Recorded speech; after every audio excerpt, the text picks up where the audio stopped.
Bien, bonjour tout le monde, ici Marc-André Morel. Je suis en compagnie de notre invité spécial pour une entrevue très spéciale aujourd'hui à CoachTaxi.tv. Il s'agit de Jean-Marc Chaput. Jean-Marc, salut. Salut, toi. Très heureux de t'avoir avec nous.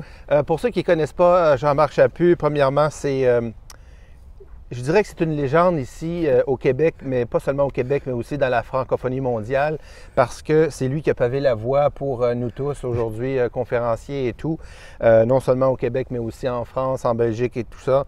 Un vrai de vrai motivateur ici. Un de ses livres, son dernier en fait, Une vie d'amour et d'épreuves, Jean-Marc Chaput, aux éditions La Semaine. C'est un livre évidemment que j'ai lu il y a quelques années quand c'est sorti. On peut en apprendre beaucoup non seulement sur toi, mais aussi sur celle qui est toujours soit dans l'ombre ou derrière la caméra, mais qu'un jour on verra peut-être, c'est-à-dire votre muse, Céline Chaput, votre épouse depuis toujours. Celle que j'appelle maman. Celle que vous appelez maman, exactement. Maman. Affectueusement. Oui, et elle vous appelle papa. Exact. Alors, aujourd'hui, je vais vous appeler Jean-Marc. Ah oui, oui. Et même si on se connaît depuis une vingtaine d'années, je vais quand même continuer de vous voyer. Oui, fais bien. Comme je le fais toujours, même si vous me demandez le contraire, oui. Je vais continuer. Écoutez, Jean-Marc, donc pour ceux qui ne vous connaissent pas, peut-être d'aller un peu soit sur votre site Internet ou de lire le livre et tout ça, mais on parle de quand même quoi? 46 ans de métier. Bien, commencé en 70. Exact. 1970. Donc, et là, on est en octobre 2016. Là, pour ceux qui ne savent pas, on est à Montréal. Et vous, en plus, on peut dévoiler votre âge? Ben oui. OK. 1930, donc ça vous fait bientôt, le 6 novembre, ça va vous donner 86 ans. Et puis, moi, je peux dire, il y a une expression au Québec que j'adore, c'est « péter le feu ». Et moi, je trouve que là, je sais que nos abonnés en Europe vont se demander, mais péter le feu, c'est d'avoir la niaque, c'est d'avoir le feu là où on passe. Une espèce d'enthousiasme. Oui. La vie, c'est de l'enthousiasme. Oui. Tu as le droit de la sortir, etc., quel que soit l'âge. Oui, et moi t'aimes-tu ça ou t'aimes pas ça? Oui. Dis-le, sacrifice, sors-les. C'est ça qui arrive. Oui, et puis là, vous l'avez à 86 ans, j'espère que je vais être comme vous. Oh, tu vas l'avoir. Et comme Céline. Tu vas vivre plus vieux, toi. Ah, je sais pas. Mais, ouais. Mais chose certaine, c'est qu'à chaque fois que je rentre chez vous, que ce soit l'été, l'automne, le matin, le midi, le soir, pour aller prendre notre café, tout ça, pour aller voir à votre anniversaire et tout, vous avez toujours le sourire, vous avez toujours cet enthousiasme-là, comme vous dites. Et puis, ça me surprend parce qu'évidemment, on en connaît des gens qui ont votre âge. Et même Céline est pareille, là, je veux dire. Céline, elle n'arrête pas. Là, je pense qu'on disait ce matin que... On se répète souvent, Céline et moi, que la vie est belle. Oui. Et je pense que le fait de le répéter, tu l'incorpores. Oui. Pas seulement de le vivre et de t'en parler, tu l'incorpores parce que tu dis, la vie est belle. On se l'est dit encore hier soir, mon Dieu qu'on est bien. Mon Dieu que c'est tranquille, c'est beau. Bien, c'est justement la première question que je voulais vous demander. C'est qu'est-ce que, après toutes ces années, qu'est-ce que la vie vous a appris? Qu'est-ce que la vie m'a appris? Bien, elle m'a appris des choses assez incroyables, mais elle m'a appris une chose bien importante. Que si tu la trouves pas belle, elle sera pas belle. Mais si tu la trouves belle, elle va être belle. Ce qu'elle m'a appris, c'est que c'est moi qui imprime ma vie. Ma vie ne m'imprime pas, c'est moi qui l'imprime. J'ai le droit, comme une matrice, j'ai le droit d'ajouter là-dessus mes empreintes de joie. Ça ne veut pas dire qu'il n'y a pas de tristesse, ça ne veut pas dire qu'il n'y a pas des bouts difficiles, ça ne veut pas dire qu'il y a des gens qui disparaissent. Mais malgré tout, il y a toujours ça qui existe, de savoir sacrifice que c'est le fun. Et ça, pour moi, ça doit être quelque chose que tu traduis, parce que le fait que tu le traduises, la personne en face de toi a beau dire « oui, mais ça va mal », tu dis « oui, mais regarde les beaux côtés, regarde l'arbre derrière moi, regarde la rivière, regarde si c'est magnifique. Tu as toujours ça, c'est là. Il y a toujours quelque chose de positif dans ce que tu vois, dans l'entourage. Accroche-toi là-dessus. C'est merveilleux d'entendre ça parce qu'effectivement, on s'attend souvent que nos affaires aillent bien, donc on ira bien après. Mais dans le fond, ce qu'on devrait savoir, comme vous dites, c'est qu'à partir du moment où on se sent bien, on est bien, nos affaires vont aller bien. Exactement. C'est toi qui imprimes. Ouais. C'est toi qui as la manivelle qui tourne la manivelle pour imprimer. Alors, si tu imprimes la tristesse et des larmes, bien, tu as une vie avec des larmes. Là, je vous écoute, Jean-Marc, puis je vous connais assez autant comme conférencier parce que je vous ai vu, moi, je suis un groupie depuis toujours. C'est comme ça que je vous ai connu, évidemment, votre personnage public.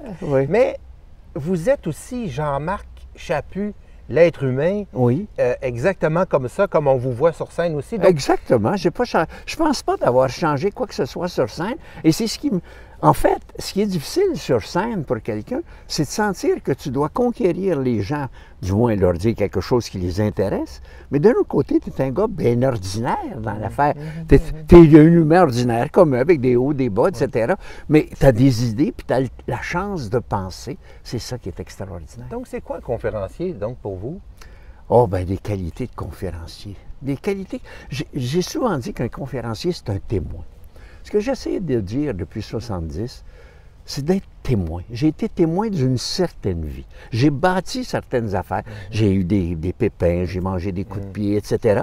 Et de là, comment je m'en suis sorti? Qu'est-ce que j'ai fait avec quelqu'un d'autre? Tu ne peux pas le faire seul. Donc, comment toi, si je te parle, je peux donner comme exemple? Je ne veux pas que tu copies faire comme moi. Au contraire, c'est ça qui est dangereux. Les gens viennent me voir et veulent être conférencier, peux-tu m'aider? Mais je ne peux pas t'aider à autre chose que toi. Es-tu toi quand tu fais ta conférence? Ou si tu es copié-collé, ou si tu joues le rôle d'un autre, ou si tu fais des choses, puis c'est pas toi. Arrête d'être un autre. Ah oui, Picasso disait copier, c'est terrible. Mais se copier soi-même, c'est encore pire. Ah, c'est pire. Parce que ça finit par un peu comme les partis politiques en ce moment, un peu partout dans le monde, mais je parle ici au Québec, je peux dire de ça. Je peux parler de ce que je connais, c'est que on veut toujours prendre ce qu'il y a de bon dans un autre parti qui a une philosophie, une mentalité, une personnalité, une couleur différente.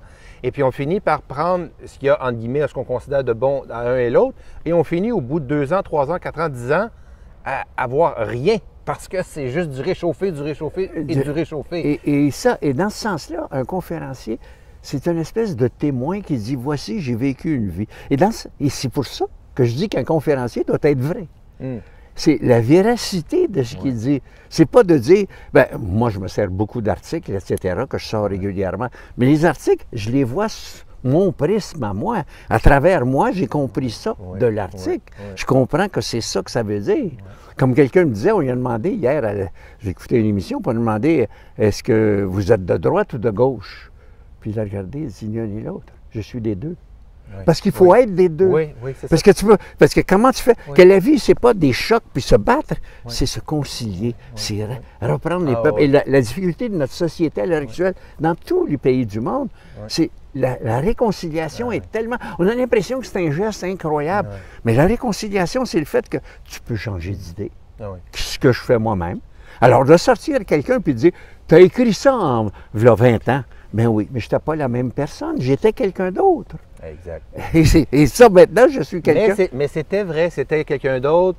Il y a 20 ans, c'était une personne différente, tout ça, mais c'était quand même vrai à ce moment-là. Mais c'était vrai. Puis je suis content que vous ayez mentionné le mot véracité parce que les Grecs appelaient, vous savez, je donne une formation pour devenir conférencier, puis une des choses qu'on fait, c'est qu'on définit justement ce que c'est, et eux, ils appelaient ça vérax. En fait, le terme, c'est vérax. Et vérax, c'est quoi? C'est ce qu'on appelle en anglais le truth teller, c'est-à-dire le diseur de vérité, qui passait de village en village, que ce soit Aristote, Socrate, Platon, etc., donc, et compagnie, ces orateurs-là, ces philosophes-là, ces sociologues-là aussi en même temps, parce que le conférencier, c'est aussi une partie sociologue. Bien, évidemment, c'est un témoin. Oui. Alors, comme sociologue, il est témoin de sa société, il est témoin de ce qui se passe. Puis, prenant des articles dans les journaux très courants, j'essaie d'avoir les plus à date. Bien, le fait d'être à date, je leur dis, bien, ça pour moi, ça donne cette affaire-là. Et l'idée de confronter. D'ailleurs, tout notre système démocratique dont on est si fiers dans les pays, et qui est né en Angleterre, là, des siècles et des siècles, on ne se rend pas compte. Mais il n'est pas fait d'opposition. Et pourtant, il est né en opposition. On a tous un parlement dans lequel le parti au pouvoir et l'opposition. J'ai dit à quelqu'un l'autre fois, puis je parlais à un groupe de personnes d'Israël, c'était de leur dire que j'admirais leur système, eux autres laïcs, parce qu'il y a trop de partis politiques. Mais je disais, ce qui est extraordinaire, il n'y en a pas un qui a le pouvoir, mais il n'y en a pas un qui a la bonne idée. Ils ont toutes des idées qu'ils mettent ensemble. Et pourtant, c'est un pays qui développe des quantités de choses, qui découvre beaucoup d'imagination, qui est bien administré dans un sens. Il y a toute l'agressivité, mais il n'essaie pas de se battre dans le Parlement. Tu ne peux pas faire un gouvernement sans concilier en Israël. Ici, le problème, c'est j'ai la majorité. C'est moi qui mène. le bâillon. Tous ces termes-là sont des termes de la vieille démocratie anglaise qu'on devrait éliminer. Donc là, ça nous amène à parler un de vos sujets de prédilection, en fait, qui a toujours été l'humain. Oui. Selon vous, là, vous regardez, on parle de choses qui sont arrivées avant nous, comment ça semble se passer maintenant.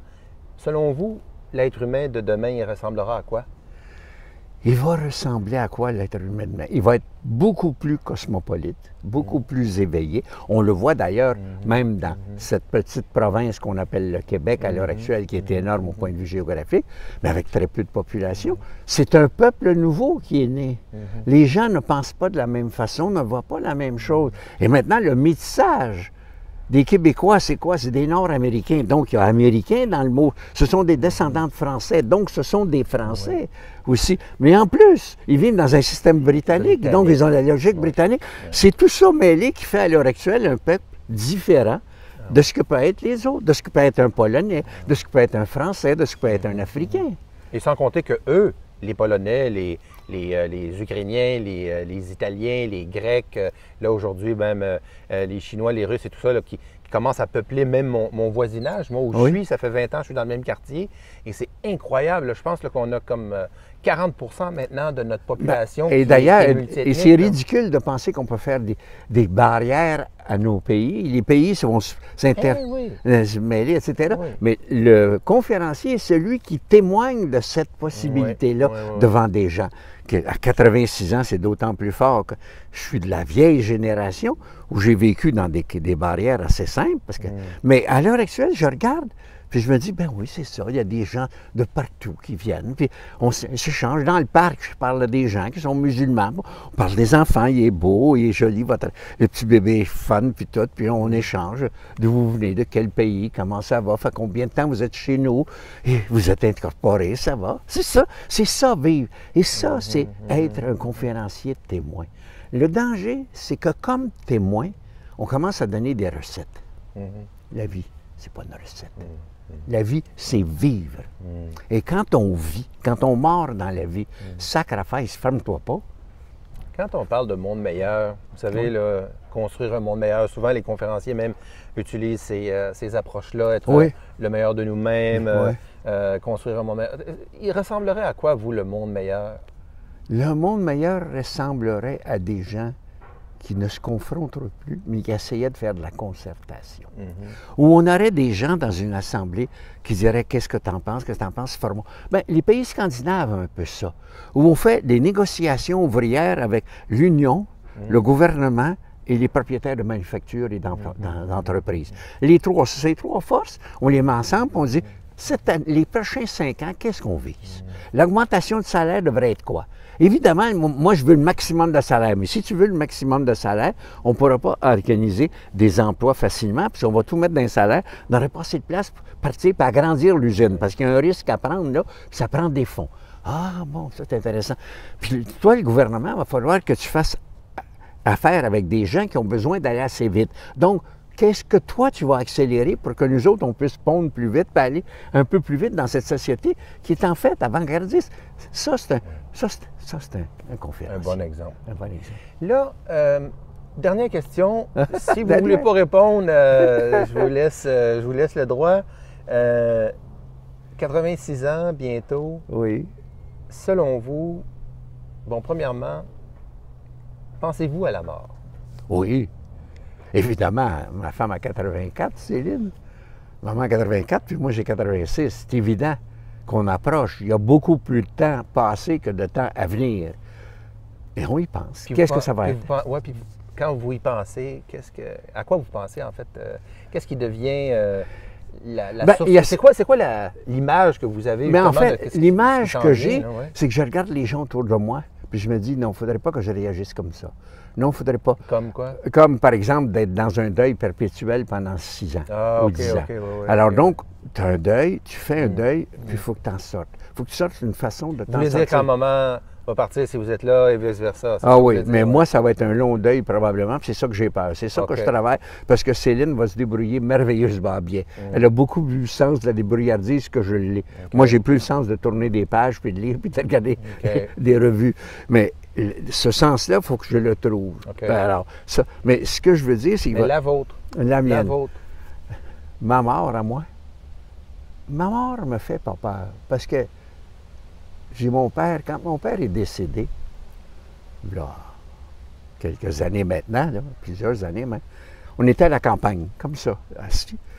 Puis c'était le soir, sur un balcon, pour regarder la rivière des Outaouais qui passe. Et je regardais la grande rivière des Outaouais. Puis j'ai dit à mon père, tu sais, il te reste 3-4 mois à vivre. Mais dans 3-4 mois, tu vas être parti. Ce qui m'a trouvé le plus dur, c'est que tu sois parti. C'est que tu sois parti, puis je ne pourrais plus, comme ce soir, te parler. Puis je me rappelle, il m'a regardé avec un sourire, puis il m'a dit, voyons donc, Jean. Il m'appelait Jean. Voyons donc, Jean, Johnny, je suis dans chacun de tes enfants. Ah, c'est beau. Je suis dans tous tes petits-enfants. Tu vas me voir partout. Et là, il m'a donné l'idée que dans le fond, chaque être humain est un passeur. Et moi, je passe comme mon père, ma mère. Et moi, j'aurais passé. Évidemment, mon passage achève. Il n'est pas question que je revienne. Je continue, mais d'un autre côté, ça va finir, ce passage-là. Mes enfants vont être de l'autre côté de la rive. Je les aurai passés dans un nouveau siècle, une nouvelle façon de voir, j'espère. J'aurais discuté d'idées, on n'est pas toujours d'accord, bien au contraire, mais on échange beaucoup.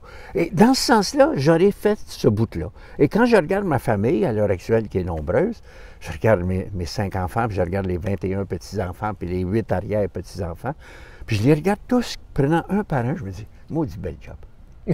Bien réussi. J'ai bien fait ça parce qu'ils ont la capacité de regarder en avant, la capacité de vivre et la capacité de passer à travers des bouts difficiles sans perdre leur enthousiasme. Oui. D'être capable de rebondir des circonstances difficiles. Exact. Et ça, pour moi, eux autres vont être des passeurs après moi. Tu sais, les Juifs ont une phrase extraordinaire en parlant des souvenirs. Ils disent que tous les humains doivent être des racines et des ailes. C'est ça qu'on laisse à nos humains. Et quand je regarde mes enfants, je me dis, je leur ai laissé des racines. Ils savent d'où ils viennent, ils connaissent la famille, ils savent qu'on est un peu l'arbre généalogique, mais surtout, ils connaissent les grands-parents, qu'est-ce que c'était. Et quand maman puis moi, on se voyait. Alors, eux autres peuvent le transmettre. Ça, c'est les racines, ils sont pris dans cette terre-là. C'est d'ailleurs dans ce sens-là que je dis, j'admire les gens qui quittent leur pays pour aller ailleurs, parce que j'ai les pieds pris dans cette terre-là. Mais ça, c'est différent. Mais ils ont les ailes. Ils ont les ailes. Les ailes, c'est que je leur ai donné la possibilité de voir plus grand. Regarde le ciel, il est bleu, c'est magnifique. Pars, vas-y, essaie quelque chose. La pire chose, c'est de ne pas essayer. De ne pas avoir cette curiosité. Et ça, c'est ce que je leur ai laissé. Et ça, je trouve que c'est, maman puis moi, on leur a laissé la débrouillardise. On leur a laissé l'idée à 84 ans, 86 ans, de voyager, d'aller découvrir le monde, de partir tous les deux en avion avec une petite valise. Pas 36 valises, une valise. Hein? Et de toute façon, tu vas revenir, tu n'auras pas mis le linge que tu as apporté quasiment. Alors tu y vas, des livres en masse pour pouvoir... Puis se promener, aller sentir les gens, aller sentir... Ça, ils ont compris ça. Ils n'ont pas peur de regarder puis de dire la vie est beaucoup plus grande que ça. C'est ça que je leur ai laissé. Des racines et des ailes. C'est beau. Puis oui. vous nous les avez laissés à nous aussi, oui. Peuple québécois. Merci beaucoup, Jean-Marc. Bienvenue. Un gros merci. Mais je ne laisse pas qu'au peuple québécois, je le laisse au monde. Oui, au monde entier, Monde absolument. entier. Salut Jean-Marc, à bientôt. Ciao.